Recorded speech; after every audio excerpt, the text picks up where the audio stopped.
Did you notice Optimus Prime coughing in Age of Extinction?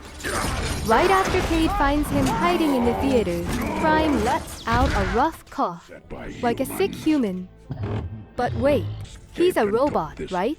Well, here's the thing. In the Transformers universe, bots often show human-like behaviors. They grunt, groan, and yes, even cough. It's not because they have lungs. It's for us, the audience.